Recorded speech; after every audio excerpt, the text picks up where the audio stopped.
Hi everybody, I'm Dr. Brant Larsen. Welcome to the video. I want to talk about vitamin D deficiency symptoms. Now, the reason why I want to talk about this is because it's so common. I find it very, very common. It doesn't matter what part of the country you're in either. I personally live in Minnesota.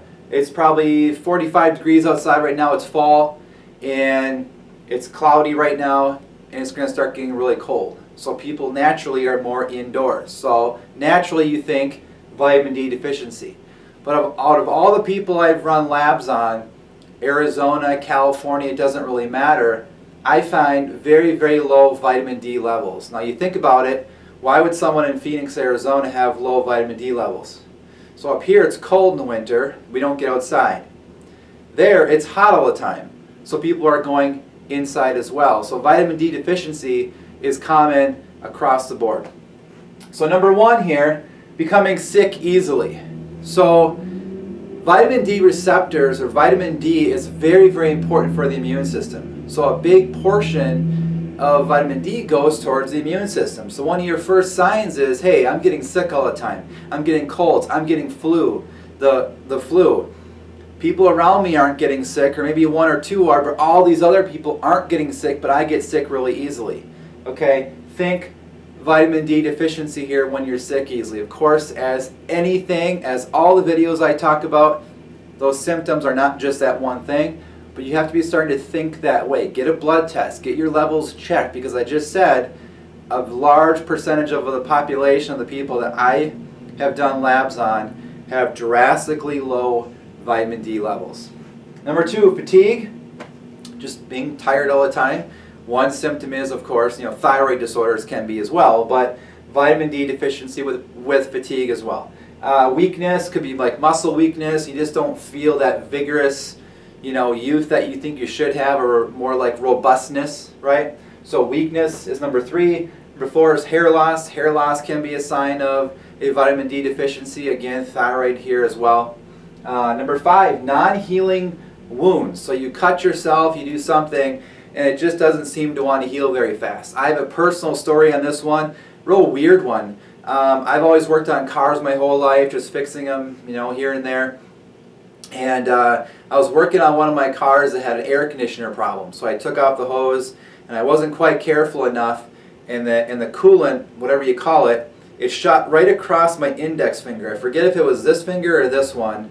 It was one of the two, and it shot right across and it grazed it. So it basically froze part of my skin, a real kind of area that big, area that big maybe on my skin, and it froze it. And it was just a weird, like, hard area of skin, had a weird sensation. I found myself always doing this on it and basically checking if it was still there, I guess. It was there for at least 2 years. At least 2 years, this non-healing wound, okay? One day, I don't know, this was 6 years ago. One day, I woke up and just decided out of the blue, for no reason whatsoever, I decided I'm going to take a whole bunch of vitamin D for like a week. So I took 20, 25,000, 30,000 IUs of vitamin D a day, and by the third day though, it only took 2-3 days, by the third day, that was completely gone. It had been there for 2 years, and it was gone. Because I knew it was gone, because I was constantly touching the thing all the time because it bothered me psychologically that it was there. And by 2-3 days in, I woke up one day and I realized, wait a minute, which finger was that on? Because I couldn't even find it anymore. So think, non-healing wounds, make sure you have a good vitamin D status. Number 6, chronic pain. So pain all over the place, especially bone pain. So if you feel like an ache in your bones and your joints, muscle too, think vitamin D status. Now why bone pain? Because think more like osteoporosis type things too, okay? Compression fractures, things like that. You need calcium, you need magnesium, you need all these minerals, correct? But you need vitamin D in the right levels to make all of that work. All right, so it's not just a matter of going and taking a bunch of crummy calcium from the store. You've got to get live source nutrients. You have to make sure that your vitamin D status is correct. You have to make sure that your gut and your kidneys and your liver are working correctly so your vitamin D status can be correct. Okay, it's not a matter of just taking vitamin D or going out in the sun.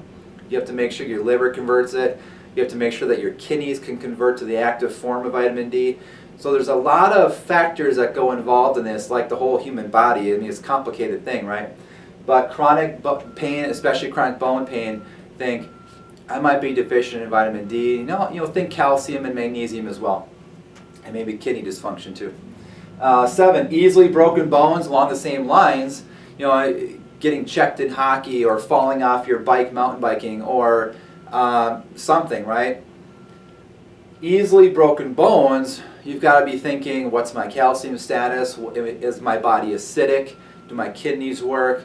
Liver, gut, gallbladder as well, because gallbladder ties in with absorption of vitamin D as well. It's a fat-soluble vitamin.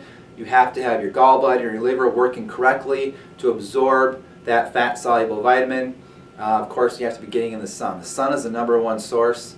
Those photonic rays hit your skin, makes a chemical reaction in there, and your body creates vitamin D, which is also, it's basically a hormone, but they call it a vitamin.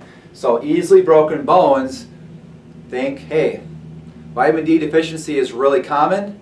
Maybe that's what I have. Number 8, now we're getting into mental symptoms. Okay, depression.